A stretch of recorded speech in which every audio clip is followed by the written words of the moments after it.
It's a pleasure to present to you today, albeit virtually, and I'm looking forward to the opportunity to be with you in person in the not too distant future. Today, I will speak to you about the global response by our industry to the recent pandemic and how through open and transparent cooperation, innovation, and collaboration, we have demonstrated the effectiveness of working together as a community. And by demonstrating our focus on the three ships, leadership, partnership, and stewardship, our industry is charting the course forward. The mere fact that we are gathering here today to speak about the future is a sign of our strength and resilience as an industry, a testament to what we've overcome so far, and a show of confidence in our ability to achieve even more as we sail forward.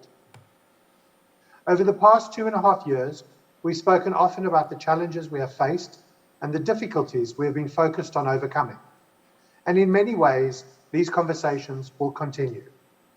But we can also now see more clearly the remarkable progress we have made as an industry and how effective we have been in rising to the challenges around us.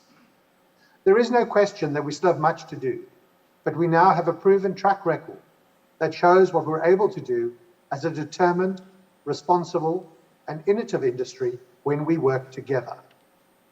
As cruising restarts around the world, we can already see the strength building in our industry's revival. Extensive science-backed health protocols have facilitated the resumption of cruise operations in most continents around the world, putting people back to work and reinvigorating local and national economies. Currently, around 95% of the CLIA ocean-going cruise ship capacity has resumed service. This represents around 550,000 lower berths on more than 270 ships. And this capacity is deployed right around the world, where cruise lines and CLIA have worked hard in partnership with governments, health authorities, ports, and other industry stakeholders to facilitate a resumption of operations. In fact, more than 100 countries around the world have now reopened to cruising, and close to 20 million passengers have sailed since the latter part of 2020. All of this puts the spotlight back on the economic value of cruising. Cruise travelers and the money they spend create jobs and opportunities for local communities around the world. Every 24 cruises creates one full-time equivalent job somewhere in the world. 6 out of every 10 people who've taken a cruise say that they've returned to a destination that they first visited on a cruise ship, bringing with them the additional benefits of repeat visitation. Figures like these are a theme we've been able to return to. We are again telling the story of cruising and its role in supporting vibrant communities around the world. And this is possible, not simply because our ships are back, but because the commitments we made in the early days of the pandemic have been solidly delivered and are shown to be effective.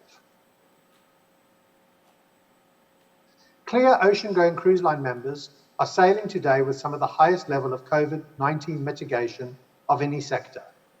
Our protocols encompass the entirety of the cruise experience, incorporating a multi-leveled jurisdictional approach that includes vaccination, enhanced sanitation, and other science-backed measures. Vaccination requirements create an environment unlike almost any onshore, and consequently, the incidence of COVID-19 on board cruise ships is a fraction of what occurs on land, and serious illness and hospitalizations are increasingly rare. Upholding the safety of our guests, our crew, and the communities we visit has always been our industry's highest priority, and this has formed the basis of our pandemic response. With this comes greater confidence.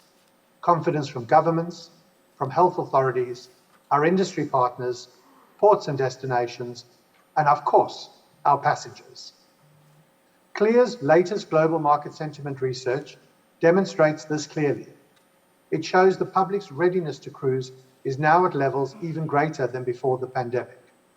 In research conducted recently, 84% of past cruisers said they would cruise again, a rate higher than 2019 levels. The portion of people who have never cruised before but say that they're open to cruising in the future is now 69%, also higher than in 2019. And interestingly, within these figures are other encouraging facts. Millennial cruisers are the most enthusiastic about taking another cruise, with 87% indicating they will sail in the next few years, a clear sign of our industry's strength across generations. Our ability to create and maintain confidence among guests and communities will be crucial as we work not just to revive our pre-pandemic prosperity, but to exceed it. Projected passenger volumes are forecast to return to their pre-pandemic levels by the end of 2023. But as the global cruise fleet expands, we will still need to increase annual volumes to fill a demand gap of around 4.7 million passengers by 2025. This will involve realizing the full potential of our enormous and loyal following of repeat cruise customers, but it will also involve developing new business amongst new-to-cruise markets globally. Our partners across the industry will also be crucial in achieving this. In coming years and decades, we will be defined not only by how we protect those around us, but also by the technology and investments we deploy in our response to much greater challenges related to sustainability. Now we have an opportunity to show what we can do when we apply our combined strengths to other defining challenges around us. This will be the key to our future success, and where we are making great strides in partnership and collaborations with shipyards, ports and destinations, technology providers, industry suppliers, and governments. Our industry's resolve to be a leader in sustainability has not changed during the pandemic, and we have continued to invest in reducing emissions and advancing our environmental commitments. Our cruise lines have already made a great deal of progress on this front, and despite all that we faced recently, we're in a strong position to advance further. The efforts that CLIA and cruise lines have mounted in response to the pandemic have resulted in new and strengthened relationships in places that matter. As we fought for revival, as an industry, we put ourselves in front of lawmakers, regulators, and industry stakeholders around the world in ways that have brought much greater appreciation of the economic and social importance and potential of cruising. We have also extended the partnerships we have across ports and destinations, industry suppliers and business partners, the travel trade, and other parts of the greater cruise economy, making them more visible and our efforts more effective through a comprehensive approach to advocacy. At the same time, new levels of innovation and investment in sustainability and environmental technology are combining to advance not only our own sector, but the wider maritime industry internationally. This groundswell means that we are better positioned to progress our goals around sustainability and emission reductions and work towards achievements that will have far-reaching benefits worldwide. Our members' commitment to pursue net zero carbon cruising globally by 2050 is a clear and strong goal, which will build on progress already underway and translate directly into investment in the technological solutions needed to achieve this.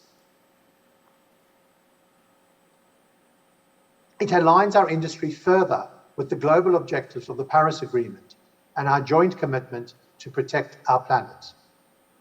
Combined with our recent announcement that all CLIA memberships will be equipped to connect to shoreside electricity facilities wherever available at ports as soon as possible and no later than 2035, is a clear signal that we're acting now to reduce and eliminate emissions at ports, providing immediate benefits to local communities where we can contribute to sustainable tourism activities and help to make destinations better places to live and visit. This is where we are pleased to see increasing levels of partnerships with ports and governments. Just recently, a memorandum of understanding was signed between Cruise Baltic and 19 cruise lines who have committed to using onshore power available at Baltic seaports from no later than January the 1st, 2024. The previous month, a similar initiative was announced in Australia, where key cruise lines have committed to utilize the first shoreside electricity facilities in the Southern Hemisphere when they come online in 2024. Through our latest commitment and the efforts of ports and governments, we look forward to further progress like this in the near future, and particularly in Asia. CLIA has also recently joined the Global Maritime Forum Call to Action for Shipping Decarbonisation as a supporting organisation. Launched prior to the 26th UN Climate Change Conference in Glasgow last year, this call to action recognises the role the maritime sector has in meeting global emission targets, and for governments to work collaboratively with the industry in building the right framework and incentives to meet the objective of net zero emissions in the maritime sector. Collaborations like these demonstrate not only our industry's commitment to the sustainability measures available to us today, but show a commitment to invest in new solutions that will allow even greater advances tomorrow. Excuse me. This has been the practice of our cruise line members for some time, and today we can see fantastic levels of innovation as a result. Let me give you some insight into how this is taking place. The sustainability commitments of the global cruise industry are supported by three pillars. The first is sustainable transportation, the decarbonisation of ships' emissions related to its propulsion. Here, cruise lines are leading the way in investing in new ships, new technology, and new alternative fuels to drastically reduce emissions at sea and at ports, including the use of LNG as a transitional fuel, which by 2027 will power more than half the new capacity of the global cruise fleet. Cruise lines are partnering with the world's leading shipyards to advance their latest capabilities and are replacing older vessels with more efficient newcomers that bring significant emission reductions and lower the average age of the global fleet. New generation fuels are already on the horizon. Among projects cruise lines are supporting are ventures aimed at furthering developing bio and synthetic sustainable fuels. Cruise lines are working in partnership with fuel companies to scale the technology around these fuels and build reliable supply infrastructure. Other joint ventures are exploring hybrid solutions, including new generations of fuel cell technology, which can cut carbon emissions further, and lithium-ion battery storage systems. The second is sustainable technology on board our ships, reducing the environmental impact of activities on board. This is an area where cruise lines already excel, particularly around areas like reducing waste, recycling, and implementing circular economy principles. Cruise lines have already become leaders in reducing waste, cutting single-use plastics, and instigating complex recycling systems. Some cruise lines can repurpose up to 100% of waste generated on board by removing, reusing, recycling, and converting waste to energy. As new ships are introduced, we are seeing further advances in areas like advanced wastewater treatment systems. The third pillar is sustainable destination management, or destination stewardship.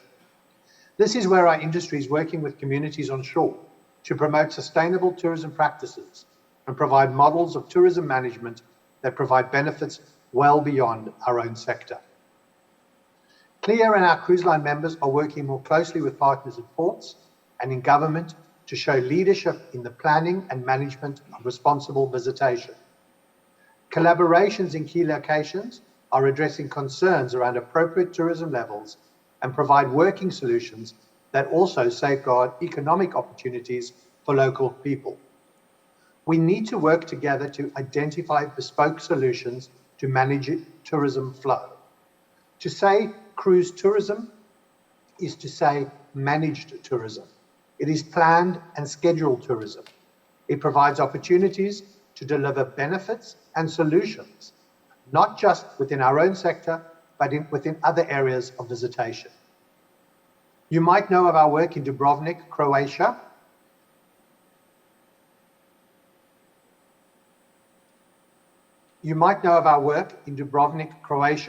Which has provided a model for cooperation between the cruise sector, governments, and local communities in this very area. In other cities, cruise lines and CLIA have embarked on new partnerships that will set the benchmark for sustainable visitation. As we learned to terrible effect in recent years, when cruise lines stop operating, a huge range of people and businesses suffer. As we build the momentum behind our industry's recovery, we need to continue working collaboratively and more closely with each of our partners to ensure that they share in our revival and can help support our industry's future evolution. If there is a silver lining to the pandemic, it's that we are now much stronger. Our collaborations, our new and stronger relationships at all levels, our partnerships, and heightened engagement with every component of our industry. All these things are lasting attributes that we can deliver further and use to achieve success in other ways.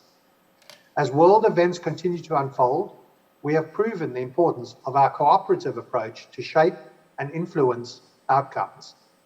Make no mistake, there is still much work to be done, but our industry is back. We are stronger.